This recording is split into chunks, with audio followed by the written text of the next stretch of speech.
alone, everyone really needs to do. Like, I used to think finding yourself and all that kind of stuff was bullshit, to be honest. But then once I traveled alone, you really find yourself. I had a really Asian childhood upbringing. I went onto Google and I searched how I could receive funds. And there are actually a lot of like... You hear that, people? She went on Google. Oh my god! Newsflash, genius! Google's where you find out stuff. You are listening to Living That Life podcast. Subscribe on iTunes and at youtube.com Living That Life for amazing travel videos. View discretion is advised. Oh, last week I was actually stopped by this person that said, I saw your videos, and then last night I ran into her again at camp telling me about this product she's creating, and I was really impressed. She's showing me like these sketches and like these 3D models of this product she's creating.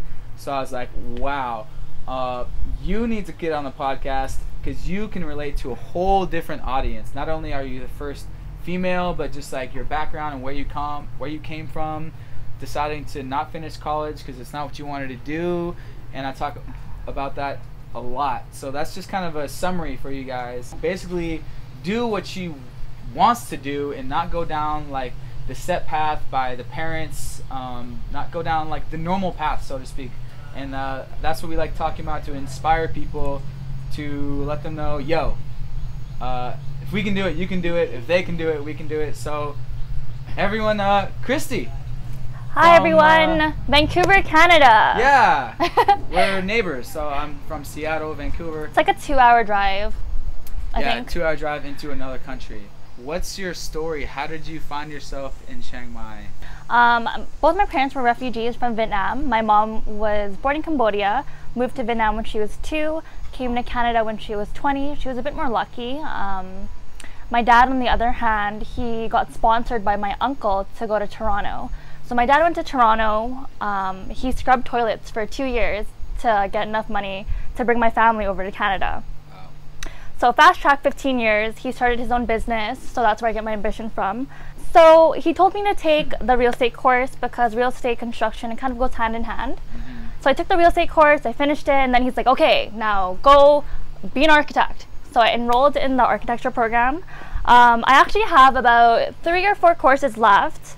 It's been really tough. Architecture, it's not an easy thing, definitely. I'm in the AutoCAD drafting and design specialist program, so it's based on like blueprint drawing and stuff like that. I also worked for a real estate agent because I took the real estate course. So I quit my job with a real estate agent, but I couldn't imagine myself being a real estate agent and getting like 100 calls a day on different properties that people aren't really interested in. They just want to hear more. They're just curious, which is totally fine. But that's the life of a real estate agent, and that wasn't the life for me. I just committed, and I was like, I'm not happy, and I told them I'm not coming to work like Monday. Yeah. Because it's been long enough. I'm just not happy. I'm not going to do this anymore, and that's that. Yeah, just do that. Do that. And how did you decide that you wanted to stop doing college and then come out here by yourself? Because she came out here by herself, which is a whole nother thing that I want you guys to know. That you can, it's not that crazy to come out here by yourself, and she did that. Yeah. So how did that?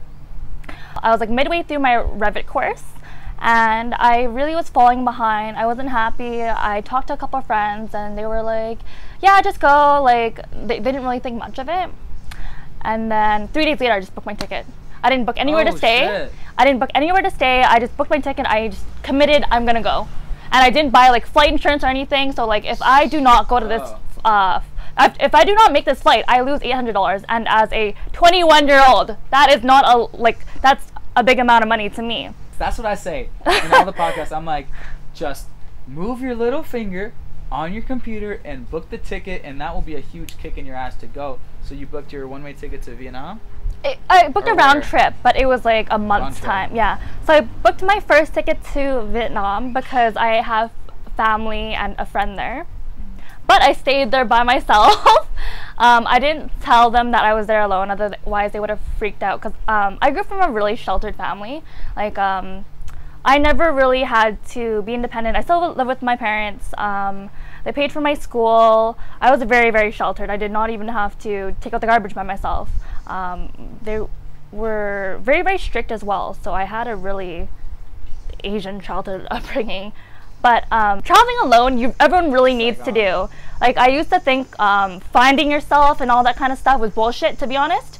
But then once I traveled alone, you really find yourself. You truly figure out who you are.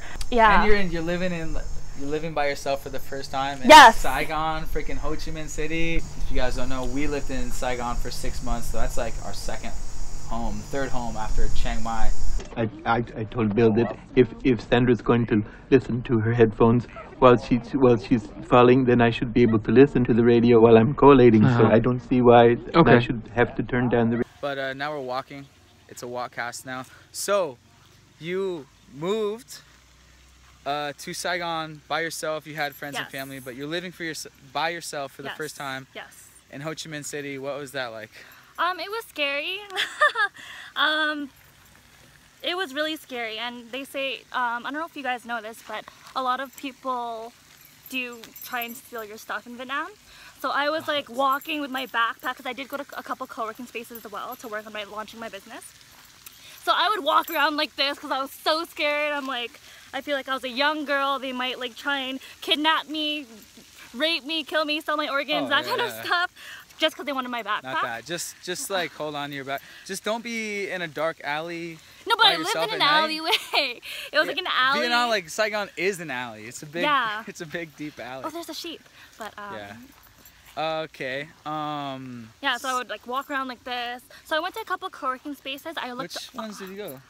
The Workshop Cafe. There's this other one, I forgot what it was called. You didn't go to Dreamplex, did you? The no, big fat one? No, I didn't. Anyways, there's some goats over here, guys.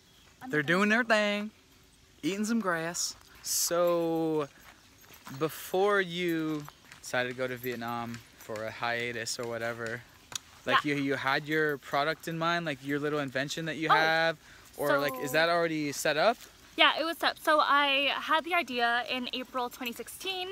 I started to contact product development companies, and I finally settled with one called Ultimus Pro in Burnaby, BC. They're great. They've actually become my mentors as well. They really give me that kick in the ass when I'm slacking. Whoa. I took a lot of breaks because I didn't have the funds. I wasn't sure if this was a feasible product. I had like two-month breaks because I didn't have the funds either. I really begged my parents to give me money. I was like, why don't you believe in me? Like, because I asked them for $5,000. They said, it's not a feasible product. You're not going to make money with it. Yeah. Haters. So I didn't give up though. Like, I was really discouraged because my parents didn't believe in me, and I was like, my dad runs a business and he said it's not gonna make money. So I kind of believed him. So I stopped for a bit, and then about a month later, my product developers messaged me, and they were like, so are you gonna do this or not? And they gave me a pep talk, and they said it was a really good idea and that I should be resourceful.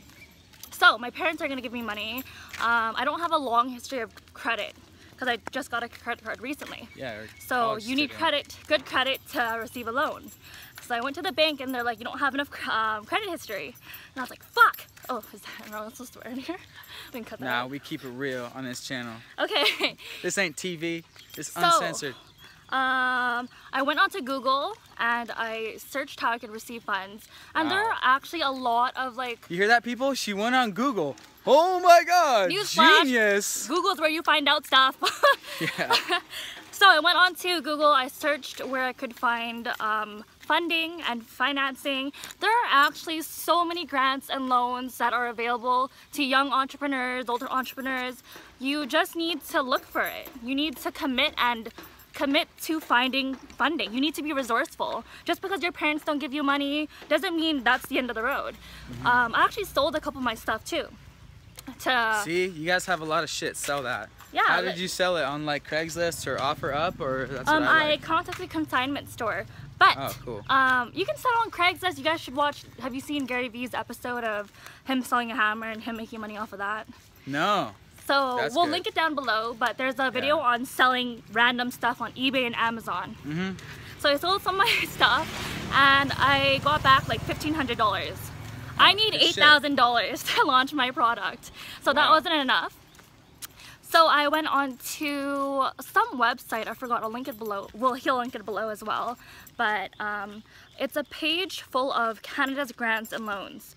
So I contacted a couple people, I got a couple of meetings in, and all I needed was ambition. That's a big one. You need to know you're confident. You need to be committed before you go to this meeting. Please be committed before you go. If you go there like, oh, I don't know if I want to do this, they're not going to give you a loan, obviously. So have your shit together. Get your shit together, people. Have your shit together. Oh, people are going to love this. You need to believe in yourself, believe in your product. You need to have a business plan. You need to predict your forecasts. I know that sounds a bit difficult, but you can Google that as well. Yeah, so about this business plan thing, because I talk about that, how did you learn how to do a business plan? That was hard too. Like at first I was Googling business plan examples, and they were like 50 pages, 100 pages, and I was like scrolling through this, I was like, I'm not gonna know what to write. So I looked up business plan softwares. So that's a good thing to look up. I actually use this platform called LivePlan. So what you do is what they do is actually, it's a platform, it's $150 per year, Canadian. Oh shit. So it's much cheaper for you Americans. Okay. But they put the business plan into sections, and they give you examples for each section. So for example, your vision, your mission statement, they help you forecast as well. Wow. It's really easy. You just put in how many units you think you're gonna sell, and how much the price is for each unit, and then they will calculate everything for you and put into charts. Oh, wow. Yeah. Okay. I'm actually probably going to put that in my Amazon course, because we talk about, you know, after your test order is good and you need more funds, which we did, you probably will too, you got to put together a business plan of your numbers and your projections, and that's how businesses work. That's how you get investment for expanding, buying more inventory or whatever it may be. So, wow, I'm learning something already on this podcast. Yeah, there's also a lot of angel investors always looking to invest into the next big thing. So if you think you have a really good idea, put together a short information package, and I wouldn't send it to them right away. I would put together a non-disclosure agreement, because if you have a good idea, any good idea will be copied instantly. So look at China, you know what I mean? Like, if you have a good idea, protect it. Yeah, get that NDA whipped up. Damn, business girl over here. Okay, I'm gonna switch hands and go on this side. Okay. This site. So I had my idea in April 2016, as I was saying, and then I started prototyping. I had a couple of breaks because I was lazy and not committed. That's what it is, and I was scared because I didn't have the funds. So, we're out here in like the jungle now. Okay. So yeah. And then in December 2016, I committed. We had physical prototypes. I scraped up the money. I would work and not go out as much. Jeez. Me and my friend Lillian, she's working on an app as well. We studied at libraries, coffee shops, and we were eating like instant noodles like every night at one point. Not because you gotta sacrifice. Not because like we could eat at home too, right? It's not that big of a deal. But because we were out late so much that it was just a cheaper option. And that's what you have to do. You have to sacrifice for what you really believe in. Yeah, wow. Okay, damn. Yeah, you were really grinding and hustling for what you want. Hey, if you know what you want, either you're gonna go for it or you're gonna say, okay, no, let's get real. And I guess going back to the philosophy, like what we were talking about last night, you know, I really wanted to get you on the podcast, like not only because you're a girl and there's a lot of girl digital nomads out in Chiang Mai, but because in your words you were like a girly girl. I was like, I'm not about this mosquito life, guys. I am not. I came out here, and you know what the first thing I searched, aside from like the digital nomad groups, I searched, where should I get my nails done? Where should I get my lash extensions done? Yeah. What I should have been searching though, just I did search like tips and tricks, but like it was just like stuff like bring this, bring that kind of thing. But I do definitely suggest reading a Chiang Mai starter guide. I think Riley does have one. Yeah, that's my new product, people. That's been the biggest thing people have been asking me for. So yeah, I am doing that. Link really below. does help. Link will be below if it's done, hopefully. I think one big tip I have is bring mosquito spray. Well, you can get that at 7-Eleven. You can get Yeah. everything at 7-Eleven. Pack light, just come. But anyways, no, I just wanted her to relate to this whole other audience, not only girls, but like even if you're a girly girl or have like really traditional parents, going down the line, like the traditional line, like being a doctor or going into dental or something, and you knew what you wanted and you had the balls to break out of that. Oh yeah, so definitely. like you were saying like how. So I put 5,000. I started off, I think it was in October, November. So by then I had invested $5,000 Canadian of my own money, and as I said, I'm 21. That's a huge chunk of money of your own, right? Yeah. I sacrificed not going out and stuff like that. And then when I told my parents about it, I asked them again for money, and I said, look, I've put this much money into it. Let me show you my products. I had the SketchUps already, and they were like, no, just quit it. Just stop it. You shouldn't do this anymore. And I was like, but I put $5,000 of my own, $5,000 of my own money, and they're like, yeah, it's okay. Just stop doing that. And I was like, what do you mean? Yeah. See, that happens, and I'm sure it happens, you know, more often than not, where your parents are so resistant to you going off their dream path, like whether they dreamt you to be like a doctor or a dentist or whatever, like, they just say no. Yeah. You know, people are gonna say no, but you still did it. So how was that? How'd you do that? I was like, I'm not gonna let this $5,000 go to waste. Like I sacrificed not going out. Like I know that's not a big thing for some people, but to me it was like, fuck, I put all this work in, and my parents are still telling me no, they don't. I was kind of like, they don't believe in me. It kind of hurt my feelings, but I was like, whatever, you know what? It's a hiccup in the road. I need to find another way to find funding.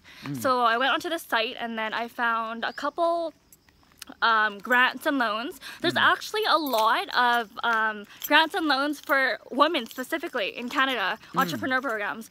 So it would be really great if you guys would look into that. Okay, so fast forward, April 2017, we finished prototyping. We have finalized the prototypes. Now I have a finalized prototype, and I have a good idea. I have my business plan finished. Now I need to find how to produce it. So I went on to Google and I looked for manufacturers in China, because my product will be made in silicone. It's cheaper to make overseas. So I messaged about 100 manufacturers to find the best price. Through Alibaba or? Google, Alibaba. There's another website. I forgot what it's called, but it was some kind of Asian manufacturer website. So I didn't have that many funds, and I was looking for the best price. Yeah. So I emailed 100 manufacturers, and I negotiated, and I finally got to $500 USD to make a mold. Oh, just for the molding. Yeah, I got like prices from like $500 to like $2,000 per product, and I have 5 products. So that would have been a lot of money. Okay. So you're gonna try to do your whole brand at once. Your oh no, not at once. Your whole little line. No, just my 2 products at first, and then once I receive profit from that, I'll take that profit to launch my other products. Yep.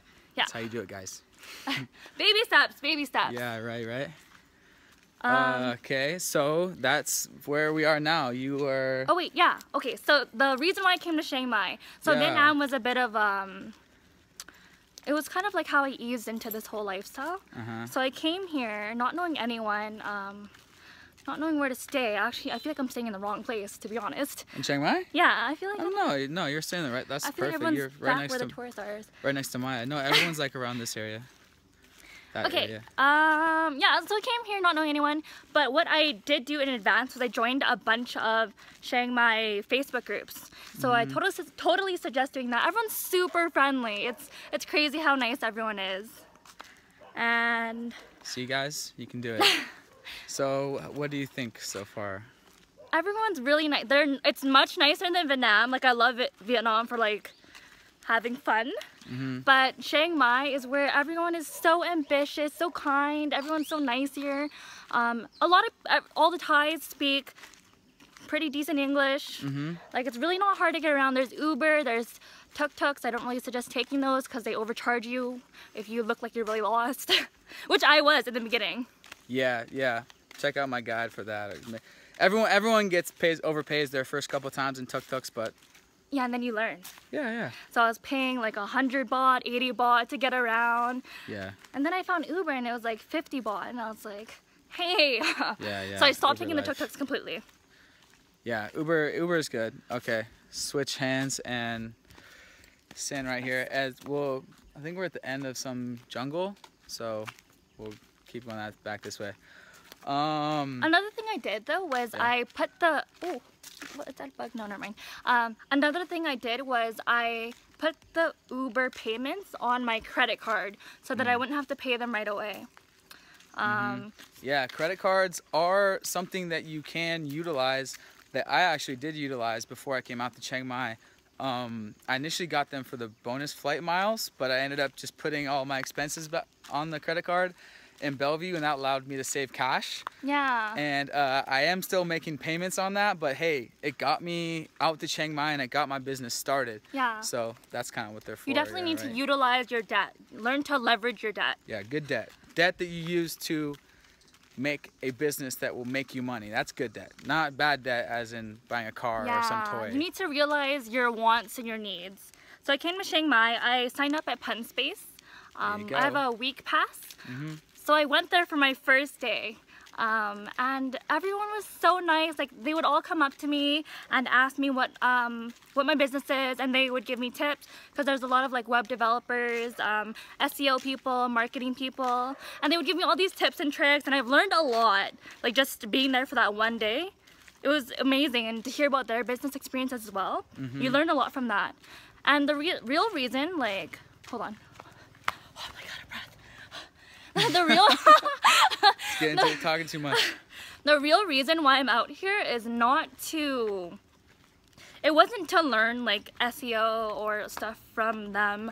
I just really wanted to get away from the lifestyle of being stuck in a safe job, stuck in that safe 9 to 5. Like, a lot of my friends back home, they're in dental, they're in like law firms, you know. They're very normal jobs. They're jobs that their parents wanted them to be in. So I came out here to be inspired.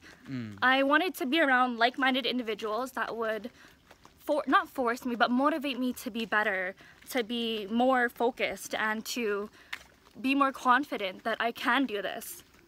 And that's why I'm out here. Hey! Well, there you go, guys. Needless to say, I think that a lot of people will get some value out of this one. It's crazy. Literally last week I was realizing that, wow, we need to get some girls on this podcast, because I see a lot of them, girl entrepreneurs, digital nomad, traveling entrepreneur, whatever you want to call it, out here. And then randomly meeting her, and she was telling me, like, kind of like Evan and Ocean's story, like, it's really, really hard not only to drop out of school when you've already started, but come out by yourself, just because you know what you don't want and you know what you want. You know you don't want to go down the traditional job that your parents want you to get, 9 to 5 path. You know that you have the entrepreneur mindset, and you just did it. So you just need to commit. Book the ticket. Get your ass here. Do it. Yeah. Even if it's for like a couple weeks, or you did like a month out here in Asia. This is my 3rd week, and then I'll be leaving in 1 week. But I do definitely want to travel around to other digital nomad areas, I would say. Yeah, there's places all over the world. You know, we're a little ahead of our time with the traveling entrepreneur, whatever you want to call it. Then again, Tim Ferriss did Write the 4-Hour Work Week back in 2007. This is 10 years later, and you know, there's plenty of people doing this. So I hope that inspired you guys. You know, we were talking last night about the mindset. You know, I was saying, like, you know, this is not for everyone, and you were like, well, is this for everyone? And it is for everyone, in that doing what you want is for everyone. Like, and then we were talking about, either you have the mindset where, like we have, and you know, entrepreneurs and everyone out here has, like, oh, if that guy can do it on YouTube, oh, then why can't I do it? Either you have that mindset, if they can do it, I can do it, or you have the mindset that's like, people probably not watching this video, where it's like, oh, well, if that guy can do it, it's because he was lucky, or he got a lucky investment, or his product was lucky, whatever. Oh my God, that's another thing I want to mention. Yeah.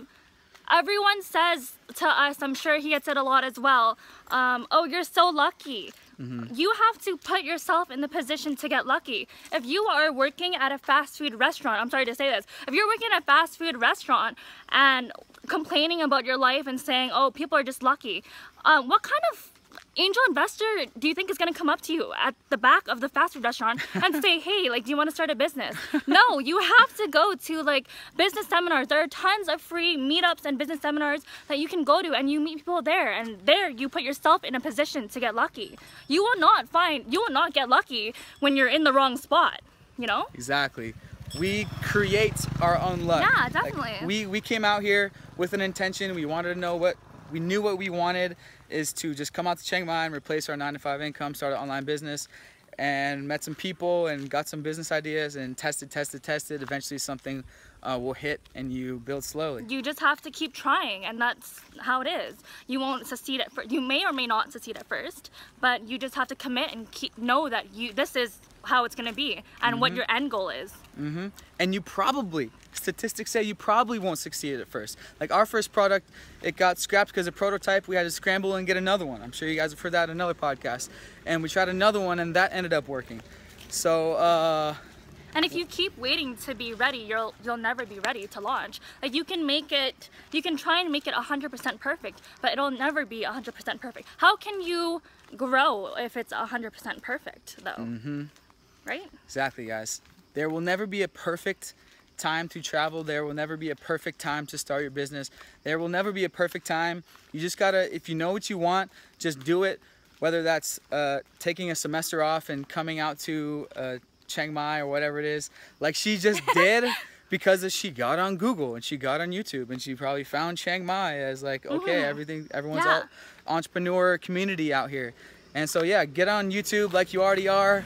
So good job for being here. Step one, but you need to share this, guys, with a friend who needs to hear this, because everyone watching this is probably, you know, already on the same page as us. So share this with all your friends. There's enough room for everyone to win. Kind of, I think.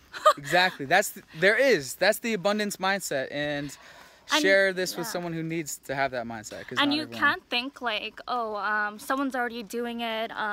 I can't do it because they're doing it. But think about how many people are in this world. Do you think there's only really going to be one company or 10 companies succeeding in this? No, you have to start your own and market it correctly. You learn along the way. I definitely suggest finding a mentor.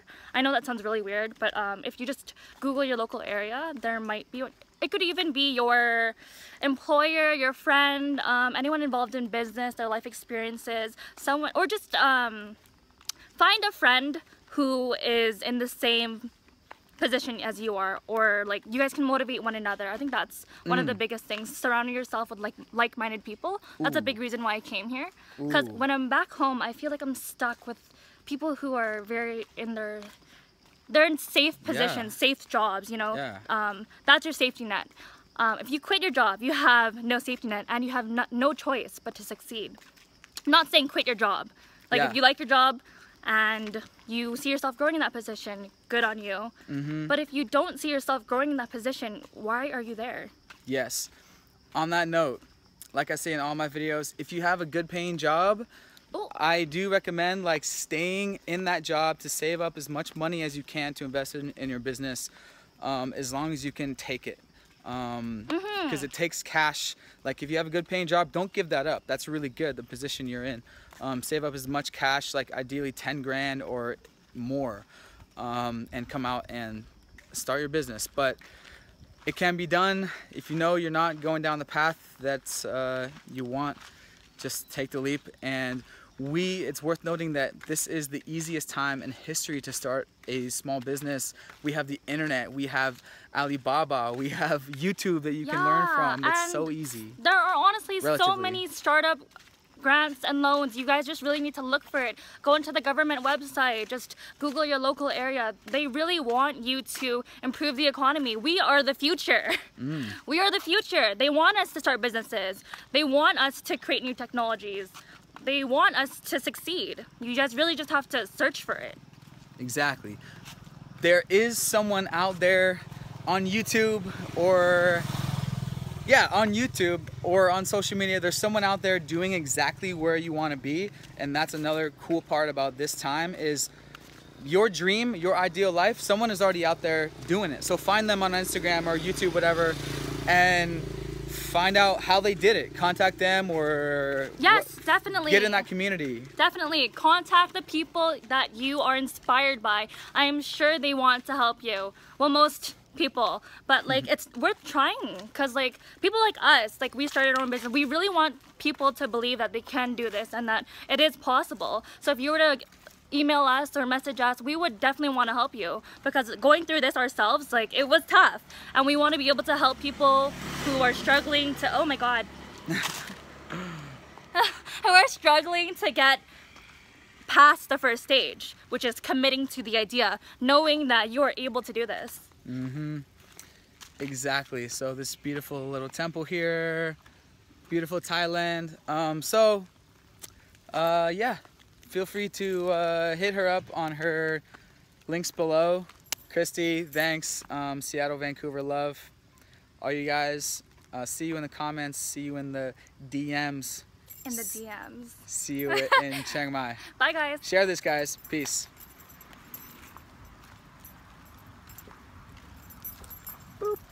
Thanks for listening till the end. If you enjoyed this episode, please leave a comment and a review. See ya!